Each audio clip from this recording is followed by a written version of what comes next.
What's going on, horror lovers? Horror with Hoss come back to you with another video, and we are now to day 5 of Wild Eye Week. And this one that I want to talk to you about today is called One Night in October. Again, it's sort of an anthology of sorts. There's only just a few stories, but they do intertwine. It was made in 2017. Christopher M. Carter, he wrote, produced it, and directed. We first see Michelle, who's one of the main characters. I guess you could say this is the wraparound part. She's played by Jessica Morgan, and she's putting out decorations for Halloween, looking really happy, like she's new to this neighborhood and this house she's in. She's trying to get settled in. A neighbor comes by, introduces himself. His name is Hewitt, played by Dustin Reifer, or Reifer, I think is how you say it. But basically he's complimenting her and asking if she's getting settled in okay. But then he notices she's got like this empty TV box. It's like a 40 or 50 inch TV. And so he kind of glances at that, and so it kind of makes you second guess, is he really trying to just be neighborly, or is there something else going on there? We then see it cuts to some people who are at a in a cornfield. We've got Brittany and Charlie, played by Sarah Jackson and Caitlin Renee.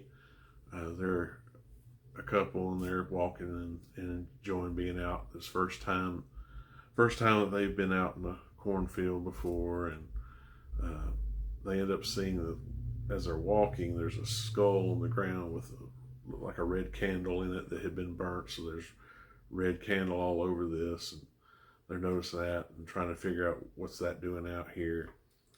And then we also see another couple walking, Marcos and Kate, played by Andrew Kincaid and Casey Norman. And I thought they were a couple at first. It turns out they're just friends, and they were just, again, walking through the same cornfield. It goes back to Brittany and Charlie for a brief moment, and there's a lady who walks up on them, and she's like, "What are you doing here? You're not supposed to be out here in this cornfield." And so they're like, "Okay, we're leaving. We just came here, just wanted to see. We've never been to a cornfield before. Whatever." They said they're going to leave.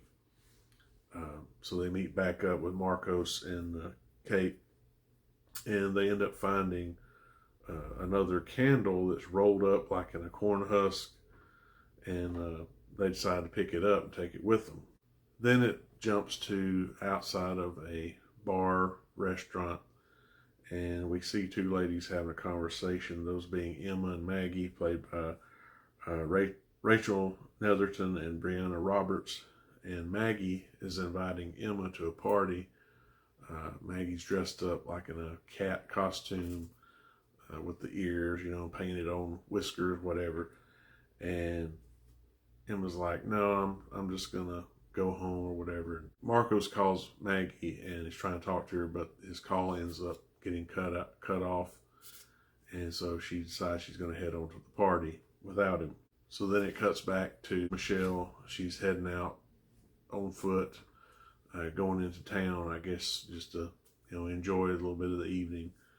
Then it cuts back to the group in the cornfield, and they're having some car trouble. So basically now they're stranded at this cornfield, and they're trying to work through that. We see Marcos calling Maggie, and of course the call cutting out. None of them have cell service. Then it cuts back to Emma. She's went to a location, it's like a place she's been before. She's waiting on someone. And then we meet Dominic, played by Nathan O'Miller. And it's really odd because he tells, he's only there with her for a few minutes, and he says, "I have to go." And basically he's only allowed to see her every 3 months for just a few minutes at a time. And you're trying to figure out, well, why would that be? And so that's kind of how it leaves that. We then get back to Michelle coming home from where she went. She's holding a coffee in her hand, and then there's someone following her. She doesn't know they're following her, And so she makes it home. They end up coming up to her door. They put on a mask, knock on the door. She goes to open it, and they knock her out. And then that's where things start to get a little haywire as far as that story goes. So basically, these three stories, they are entitled, which I didn't find this out to the end because it doesn't actually give you, like, you know how most anthologies, it'll tell you whatever the name of the segment is before it starts. Well, you don't find it out till later. And I'm not going to give them to you in the exact order so that way it'll be a surprise to you when you see it. But the three segments are The Witch and the Scarecrow, The Dark, and Reaper. So those are the three main segments of what I just described to you. And yeah, it's really good, and it's got a good Halloween October vibe. I thought the cast did pretty good, and each segment was enough to keep you interested. So again, I think it's another strong one. If you get a chance to pick this one up or watch it on streaming, I think you should do so. I hope you like this video. Please give me a thumbs up if you did. If you really like this video, consider subscribing. Just enjoy as we go on through this Wild Eye week. Check out the other video makers who are also participating. And yeah, I hope all of you have a great rest of your day, and we'll see you in the next one. Peace.